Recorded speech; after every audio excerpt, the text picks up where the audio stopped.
বেলাল রাদিয়াল্লাহু তাআলা আনহুকে যখন আল্লাহর রসুল স্বপ্নে ডাইকা মদিনায় আনলেন, তো মদিনাবাসীরা হাতজোর পায়ে ধরে বলছিল, হাতজোরও করছে, পায়েও ধরছে, একটা আজান দাও। বলছে আমি কসম খায়া ফেলছি, আজান আর দিব না। আল্লাহর রসুল নাই, আমি আজান দিব? শেষ আজ আল্লাহর রসুল যেদিন দুনিয়ার থেকে চলে গেছে, ওই দিন থেকে আমি কসম খাইছি আর আজান দিব।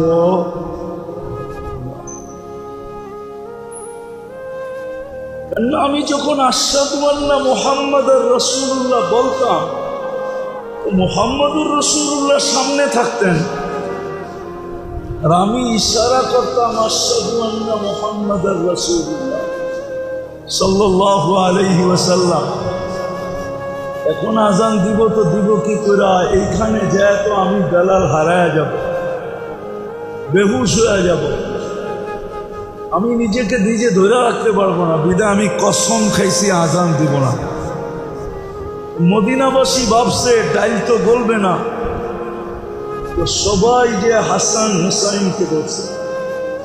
ওই দুজনের বয়স তখন 9-10 বা 8-10 অথবা 6-8 এরকম ছোট। যা ধরছে আমাদের ডাইল গলবে না বেলালের কাছে। বেলাল তো কসম খায়া ফেলছে, সে কসম ভাঙবে না। যা বলছে আপনারা দুইজন বললে হয়তো আজান দিতে পারে। দুই ভাই একসাথে যা বলছে, চাচা বেলাল, হাসান হোসাইন তো ঠিক না, আল্লাহর রসুলের পরিজাত টুকরা তো, চোখের মণি তো, আল্লাহর রসুলের দুনিয়া তো এই দুজনই ছিল। যা বলছে, চাচা বেলাল বহুত দিন পরে আইলেন। বলছে আসবো না তো আসবো না কেন? আকা বলাইছে আসবো না কেন? মুহাম্মদুর রাসূলুল্লাহ সাল্লাল্লাহু আলাইহি ওয়াসাল্লাম ডাকছেন তো খুশগপ্পি একটু করার পরে বলছে, চাচা আমরা দুই ভাই অনুরোধ করতেছি, একটা আজান দেন না।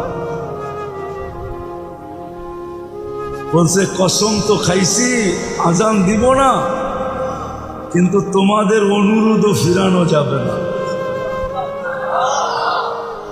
তোমাদের অনুরোধও ফিরানো যাবে না। দরকার এলে কসম ভাঙবো, কাফারা দিব, কিন্তু তোমাদেরকে ফিরে দেই কি করে? যখন আজান দিতেছিলেন, মদিনায় নারী পুরুষ নির্বিশেষে সবার ভিতরে কান্নার রোল চলতেছে। এরকম ছোট বাচ্চা মার করে বসা, জিজ্ঞাসা করতেছে, মা কাঁদিস কেন? ওই যে বেলালের আজান, আল্লাহর রসুলের উপস্থিতি, সব কিছু আমাদেরকে কাঁদাইতেছে। বেলাল যখন আজান দিত, আল্লাহর রসুল সামনে থাকতেন, ওই আজানের ধ্বনি অন্যরকম ছিল। ওই সময়টি, ওই দৃশ্য আমাদেরকে কাঁদাইতেছে। তো ছোট ছেলে বলতেছে, মা বেলাল তো আসলো, আজান তো দিল, পুরান দৃশ্য তো তোমাদের সামনে আসলো, তোমাদের চোখে তো পানি ঝরলো, দিল তো শীতল হইল, কিন্তু আমাকে একটা প্রশ্নের জবাব দিবা। বলছে সেটা কি বেটা? বলছে আমাদের নবীজি কবে ফিরে আসবে, আমরা কবে দেখবো, আমাদের চোখ কবে শীতল হবে। আমি বুঝাইতে চাইতেছিলাম যে উপরের প্রভাব নিচে পড়ে, ওরা বিল্ডিং এর প্রভাব ফাউন্ডেশনের উপরে পড়ে। আমাদের বয়স্ক সমাজের প্রভাব আমাদের যুবকদের উপরে পড়ছে, আমাদের যুবকদের প্রভাব আমাদের বাচ্চাদের উপরে পড়ছে। যদি আমাদের বয়স্ক সমাজ ঠিক হয়ে যেত, তাহলে আমাদের যুবক সমাজও ঠিক হতো। আমাদের যুবক যদি ঠিক হইতো, তাহলে আমাদের বাচ্চারাও ঠিক হয়ে যেত। বাচ্চারাও ঠিক হয়ে গেল। যাক, বেলাল রাদিয়াল্লাহু তাআলা আনহু জীবনে দুইবারই কসম ভাঙছিলেন। এই একবার, আরেকবার হলো যখন বাইতুল মুকাদ্দাস যেদিন স্বাধীন হয়। বাইতুল মুকাদ্দাসের চাবি আমিরুল মুমিনিনের কাছে দেওয়া হয়েছিল জোহরের আগে। আর চাবি পাওয়ার পরে প্রথম নামাজ ছিল জোহর, যেটা বাইতুল মুকাদ্দাসে পড়া হয়েছে। বেলাল রাদিয়াল্লাহু তাআলা আনহু ওই সৈনিক যুদ্ধের সৈন্যদের ভিতরে ছিলেন। তো ৩৫ থেকে ৪০,০০০ মুসলমানের সৈনিক ছিল। সবাই আমিরুল মুমিনিনকে ধরছিলেন, আমিরুল মুমিনিন আমাদের ডাইল বেলালের কাছে গলবে না, আপনি যদি অনুরোধ করেন তাইলে হয়তো বাইতুল মুকাদ্দাসের প্রথম আজান বেলালই সুরে হইতে পারে। আল্লাহ যদি ইজ্জত দিতে আসে, আল্লাহ যদি ইজ্জত দেয়, তাহলে ওই যে বললাম না, রহমতের ছোঁয়া যদি লাগে, তাইলে সাধারণ থেকে সাধারণ মানুষও ইজ্জতের উচ্চ শিখরে ওঠে। ইসলামের জগতে বাইতুল মুকাদ্দাসের সর্বপ্রথম আজান, আগেরটা খুব ধ্যান দিয়া শুনেন, বুঝে আসবে। আমিরুল মুমিনিন যার পায়ের নিচে ৩৬ লক্ষ মুরাব্বা জমি, রাদিয়াল্লাহু তাআলা আনহুর শাসনে ৩৬ লক্ষ মুরাব্বা জমিন ছিল। আমিরুল মুমিনিন ছিলেন।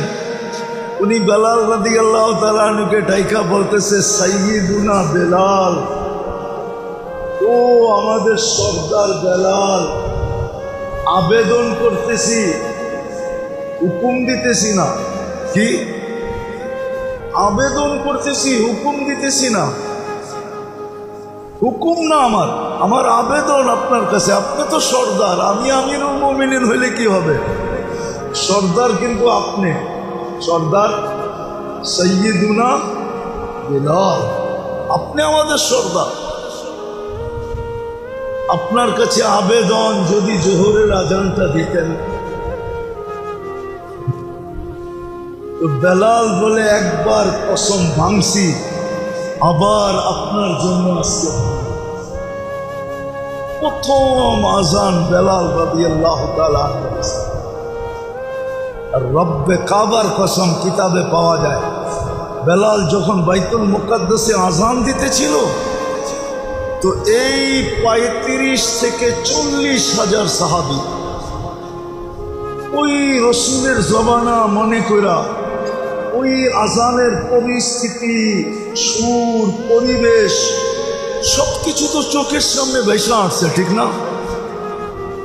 সব কানতে কানতে কানতে কানতে সব নিডাল হয়ে গেছে, জমিনে পড়ে গেছে। আল্লাহ ইজ্জত দিলে এরকম দেয়, যদি রহমতের ছোঁয়া লাগে। এই জন্য বলতেছিলাম, মজলিস বেশি প্রয়োজন না, জীবন গড়ার জন্য একটা মজলিসই যথেষ্ট। যদি আমি গড়তে চাই, আর সত্য এটা, এই জীবনটা, এই জন্যই কোরআন আমাদেরকে সতর্ক করেন, আফাহাসিবতুম আন্নামা খালাকনাকুম আবাস। মানুষের বিবেকে আল্লাহ করাঘাত করতে চাইতেছেন। যেরকম হয় না, আমরা ছোটবেলা দেখতাম, ছোট ছোট ফল পাড়তে যায়, আম যখন হাতে লাগুন না পায়, হাতের নাগালে যখন না আসে, ওর ডাল বেড়া ঝাঁকড়াইতে থাকে, ঠিক না? যেন সব নিচে চলে আসে। আল্লাহ আমাদের বিবেককে ঝাঁকড়াইতে চেয়েছে। উঠাউঠি না করি, উঠাউঠি না করি। শয়তান চাবে না, শয়তান চাবে না আজকে রহমতের ছোঁয়া লাগুক। এটা ইসলাহি প্রোগ্রাম, এটা আল্লাহওয়ালাদের বুনিয়াদ রাখা। শয়তান চাবে না যে আমরা মনোযোগী হই। শয়তান চাবে না আমরা নীরব নির্জুম থাকি। কেননা ও তো আমাদের কারণেই তো বিতাড়িত, ঠিক না? মানুষ না আসলে শয়তান থেকে বিতাড়িত হইতো। ওর রাজত্ব চিরদিন চলত। ও তো রাজত্ব দখল করে ফেলছিল, নাইলে ওকে সপ্তম আকাশে আজাজিল কেন বলা হতো? মাদ্রাসার কিতাবের ভিতরে আছে, শেখ সাদি রহমতুল্লাহ আলাই সপ্তম আকাশের উপাধি নিয়ে কবিতা লেখছেন, তাকাব্বর আজাজিল রাখারে কার। সপ্তম আকাশের উপাধি ছিল আজাজিল। ও বিতাড়িত আমাদের জন্য। ও আল্লাহর সামনে দাঁড়ায়া চ্যালেঞ্জ দিয়ে আসছে, চ্যালেঞ্জ। তার সামনে দাঁড়ায়া, ও কি আল্লাহকে চিনে না? ও আল্লাহর মখলুক না? কে বানাইছে ওরে? না ও নিজে নিজে হইছে? ও আল্লাহকে চিনে না? ওর চেয়ে ভালো কেউ চিনে না। ও তো আরশের তোয়াফই করছে 30,000 বৎসর। শুধু আরশের চতুর্দিক দিয়ে তোয়াফ করছে, কিতাবে পাওয়া যায়। 13,000 বৎসর ফেরেশতাদেরকে ইবাদত ওয়াজ করছে। ওর টোটাল ইবাদত ছিল 1,85,000 বৎসর। ওর বুকের পাখা এই জন্য তো বলি আপনার মালের উপরেই ডালমো। ও পুঞ্জি পাইছে কার থেকে? সমস্ত পুঞ্জি ও কার থেকে নিছে? ও ব্যবসার মাল কই পাইছে? আল্লাহর কাছ থেকে নিয়ে আল্লাহর লগে চ্যালেঞ্জ। যখন ও এই কথা বলছে না, লাউদ্দিয়ান নাজমাইন, আমরা তো তর্জমাই বুঝি না। ফেরেশতা জগৎ কান্নায় ভাঙ্গা পড়ছে, কান্নায়। তাফসীরের কিতাবে আছে, ফেরেশতা কান্নায় ভাঙ্গা পড়ছে। আল্লাহ জিজ্ঞেস করছে, কাঁদো কেন? বলে কি শুনেন না? সব বলে গুমরা করে দিব। তো কুদরতি হাত দিয়ে বানায় লাভ হইল কি? আমাদেরকে তো হুকুম দিয়ে বানাইলেন, এগুলারে তো কুদরতি হাত দিয়ে বানাইলেন। এটি কোন হাতের তৈরি? মানেন না মনে হয়, ঠিক না? না, হুজুরে মানতে চায় না। কুদরতি হাতের তৈরি। এই জন্যই তো এত সুন্দর যে আল্লাহ কসম খায়া বলতেছে, লাকাদ খালাকনাল ইনসানা ফি আহসানি তাকওয়িম। এর চেয়ে সুন্দর গঠন নাই কারো। হবে না কেন? হাতের ছোঁয়া তো লাগছে। হুকুমের চেয়ে তো হাতেরটাই সুন্দর বেশি হয়, ঠিক না? ফেরেশতা কান্নায় ভাঙ্গা পড়ছে। বলছে, শোনেন না কি বলে? সব নাকি গুমরা করে দিবে। তাইলে কুদরতি হাতে বানায় লাভটা হলো কি? সৃষ্টির ভিতরে সৌন্দর্য দিয়ে লাভটা হলো কি? সবচেয়ে সুন্দর গঠন দিয়ে লাভটা হলো কি? দুনিয়াটা ওদের হাতে উঠায় দিয়ে লাভটা হলো কি? সমগ্র সৃষ্টিকে ওদের অধীন করে লাভটা হলো কি? দুনিয়া ওদেরকে দিলেন, আখিরাতও ওদেরকে দিলেন, লাভটা হলো কি? বলতে তো আছে সব গুমরা করে দিবে। আল্লাহ মুস্কি মুস্কি হাসতেছিলেন। আল্লাহ শান অনুযায়ী আল্লাহ বলে, শয়তানের যখন বলা শেষ, আল্লাহ বলেন, আল্লাহ প্রতি উত্তরে বলেন, আনজালতুল ইস্তিগফার, আমি ইস্তিগফার নাজিল করলাম। মা জালা ইস্তাগফির আগফির, যখনই বান্দা তওবা করবে আমি মাফ করে দিব। দেখি আমি জিতি না ও জিতে। না বুঝলাম না বুঝাইতে পারলাম, রায়পুরের মানুষও বুঝাইতে পারলাম না, বুঝতেও পারলাম না। এই জন্যই তো প্রতিদিন রাত্রে 3 ভাগের 1 ভাগ অতিবাহিত হয়ে যাওয়ার পরে দুনিয়াওয়ালারা আসামিকে তালাশ করে ফিরে, পাইলে জেলখানায় ভরে ফাঁসির কাস্টে ঝুলায় দেয়। আর আল্লাহ প্রতিদিন রাতের 3 ভাগের 1 ভাগ অতিবাহিত হলে আমাদের দুনিয়ার ছাদে চলে আসেন প্রথম আকাশে, আর আওয়াজ দিতে থাকেন হালমিন মুস্তাগফির ফাগফির আলা, ইয়াসিস আসামি মাফ চাবি আমি মাফ করে দেব। কিন্তু এই মজমা বলো, কয়জন রাত্রে উঠা মাফ চায়? বলে এই মজমাই বলুক যে কয়জন রাত্রে উঠা মাফ চায়। আমি তো উঁচু করতে বলতেছি না, আমি তো জায়নামাজ বিছাইতে বলতেছি না, আমি তো কম্বল থেকে বাহির হওয়া বলতেছি না, যে কম্বলের ভিতরে বৈশাই বসতেও বলতেছি না। শুধু সজাগ হবে আর হাত দুটা উঠায় বলবে ডাকতেছেন, আমি কিন্তু হাত উঠায় দিলাম। ডাকতেছেন, আমি কিন্তু হাত, এই কথাটাও তো বলে না, একজনও তো নাই।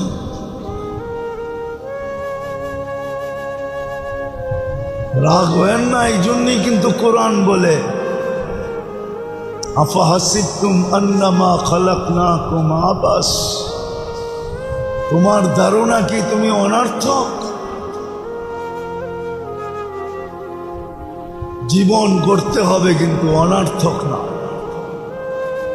আজকে যদি শোনার মতো শুনতে পারি, আর আল্লাহ করুক আল্লাহওয়ালাদের প্রতিষ্ঠিত বিদায়, আল্লাহওয়ালাদের জারি করদা বিদায়, আজকে যদি রহমতের ছোঁয়া লেগে গেল সবার উপরে,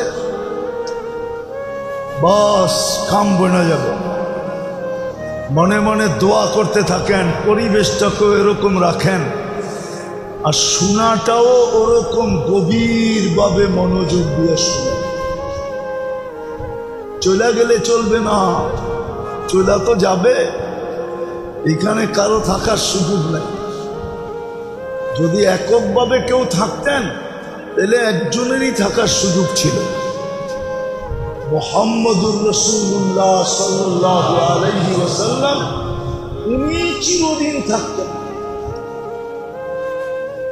ওনার ব্যক্তিত্ব, ওনার শান, ওনার মান, ওনার মর্যাদা,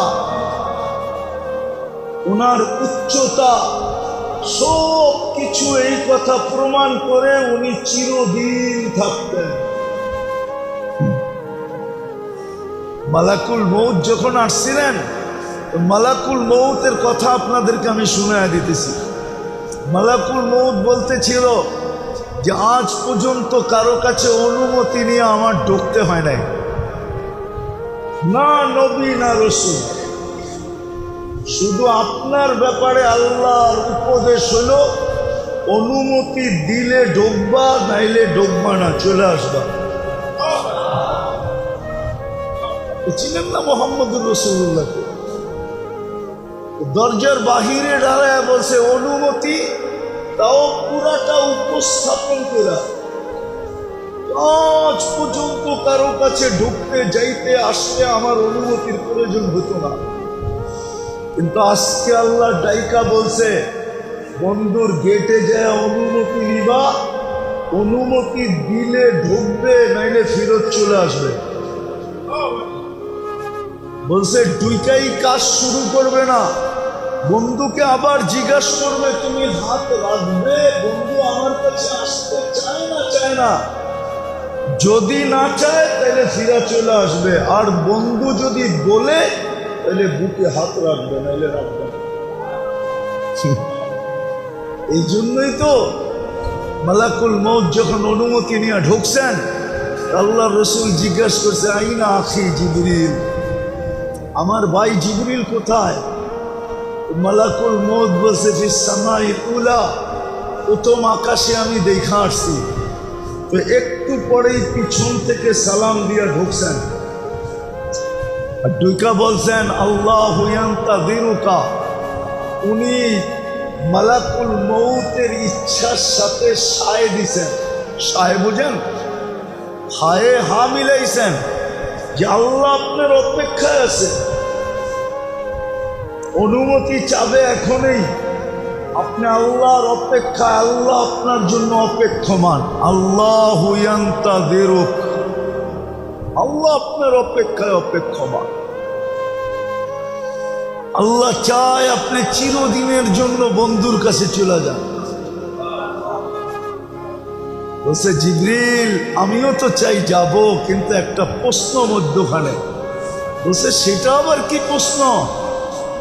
ওটাও চোখে পানি নিয়ে বলতেছিলেন, চোখে পানি গড়ায়া গড়ায়া করতেছিল। বলছে ফামাল লিবাদি লি উম্মতি, আমার পরে আমার উম্মতকে কে দেখা রাখবে?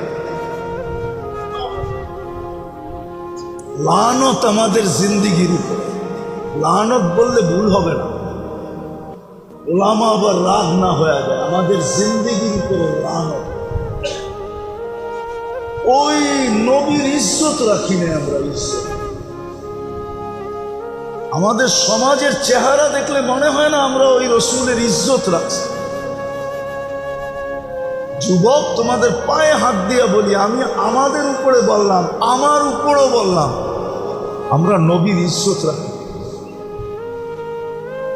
যে রসুল আমাদের জন্য চোখের পানি, আল্লাহর সান্নিধ্যে চলে যাবে, আল্লাহ অপেক্ষমান। হায় হায় হায়, উর্দু জগতে তো খুশি 2 দিনই হয়েছিল। কয় দিন? 3 দিন খুশি হয়েছিল, 2 দিন না 3 দিন। কয় দিন? আবার এটা অপব্যাখ্যা হয়ে যাবে, একটা বলবো না, 2টা বলে দিব না, আমরা বুঝতে আবার ভুল বুঝে ফেলবো, ঠিক না? ওই যে একটা বাংলা প্রবাদ বাক্য আছে না, ভুল বুঝলি রে, চাইলাম গাদা, ধরায় দিলি গাদার বাচ্চা, ঠিক না? চাইছিলাম পিঠে চলে যাবো, এখন কান্দে লইয়া যেতে হয়, ঠিক না? এরকম আবার ভুল বুঝে ফেলবেন। এই জন্য একটা বলবো না, শুধু একটা বলবো, 2টা বলবো। আল্লাহ রসুল যখন মেরাজে যেতেছিলেন, ফেরেশতাদের ভিতরে খুশির লহর চলতেছে।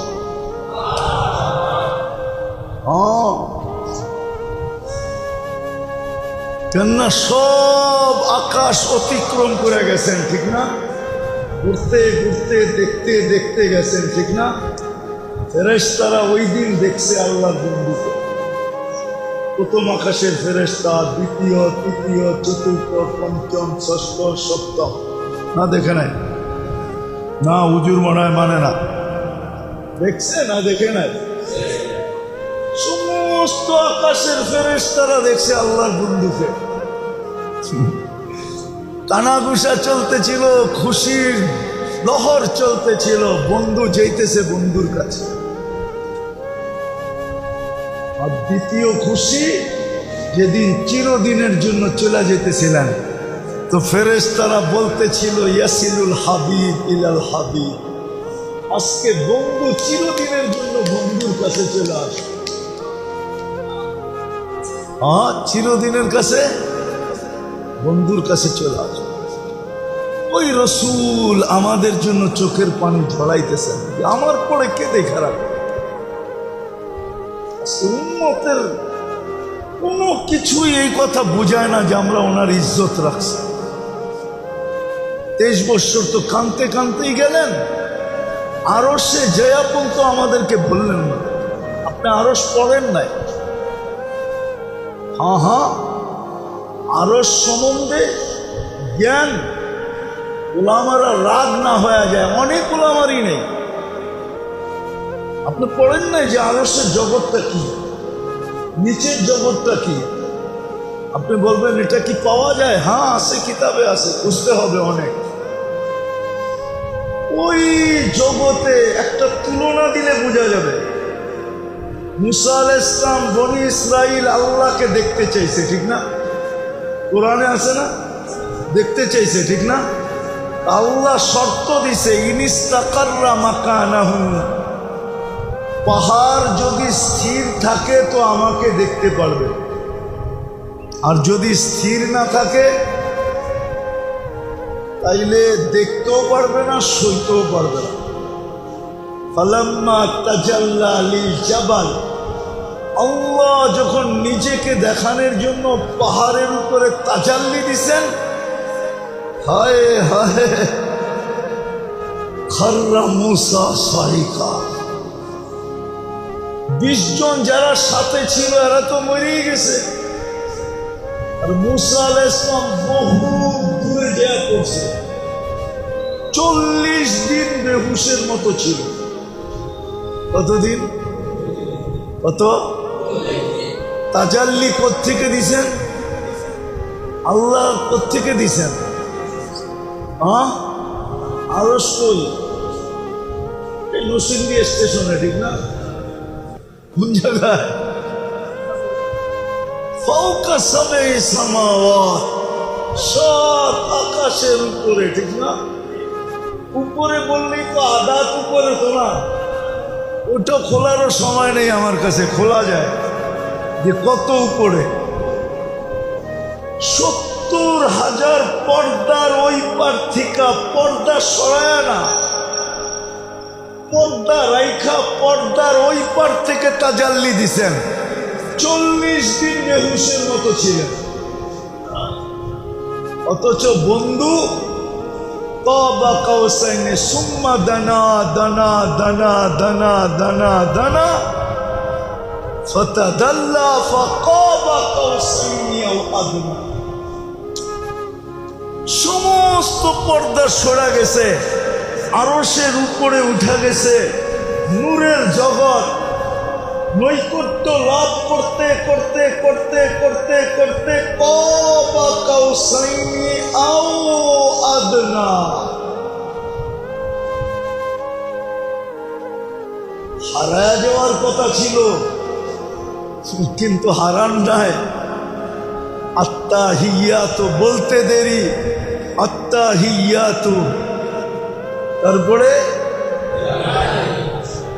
তারপরে তারপরে আত-তাইয়্যিবাত, 3টা বলতে দেরি। আল্লাহ সালাম দিতে দেরি করেন না। আসসালামু আলাইকা আইয়ুহান নবী ওয়া রাহমাতুল্লাহি ওয়া বারাকাতুহু, ডাইরেক্ট সালাম দিতেছে। এর আগেও সালাম দিছেন, কিন্তু জিবরিল আলাইহিস সালামের মাধ্যমে। আজকে ডাইরেক্ট চলতেছে, ডাইরেক্ট, জিবরিল নাই মধ্যখানে। হারায় যাওয়ার কথা ছিল, কিন্তু আল্লাহ সালাম দিতে দেরি, চিৎকার দিয়ে উঠতে দেরি করেন না। আমাকে সালাম, আমার উম্মত কই? আমার উম্মতকে দিলেন না? উলামা বলো ওয়ালা ইবাদিল্লাহিস সালিহিন, এটা কে বলছিল? আত্তাহিয়াতু, এটা তো আমাদের নবী বলছিলেন। আত্তাহিয়াতু লিল্লাহি ওয়াসসালাওয়াতু ওয়াত-তাইয়্যিবাতু, এটা তো আমাদের নবীজি বলছিলেন। কিন্তু আল্লাহ তো নবীজিকে ডাইরেক্ট সালাম দিয়েছেন, আসসালামু আলাইকা আইয়ুহান নবিয়্যু ওয়া রাহমাতুল্লাহি ওয়া বারাকাতুহু। আমাদেরকে তো আল্লাহ দেন নাই, আমাদেরকে তো দিছেন। হায় হায়, ওই সময় তো চিৎকার দিয়ে উঠছেন, আমারে দিলেন উম্মত। উম্মতের চেহারা দেখেন, আমি কেন বলবো না লানত আমাদের জিন্দেগি। যে রসুল আরশে যে আমাদেরকে বলেন না, আজকে যুবকের চুলের স্টাইল দেখেন, ওরা তো সব চুল কাটে নেটের থেকে নিয়ে, ওদের সমস্ত চুলের ডিজাইন নেটের। ওরা রায়পুরেও চুল কাটে, 50 টাকার চুল 500 টাকা দিয়ে কাটে, জিজ্ঞাসা করেন ওদের। ঈদের রাত্রে ওরা চুল কাটে 1000 টাকা দিয়া, 4 ঘন্টা সিরিয়ালে বসে থাকে। আমি দুঃখে বলতেছি যুবক, তোমাদেরকে ক্রিটিসাইজ করার জন্য না, তোমরা নবীর ইজ্জত রাখলে না।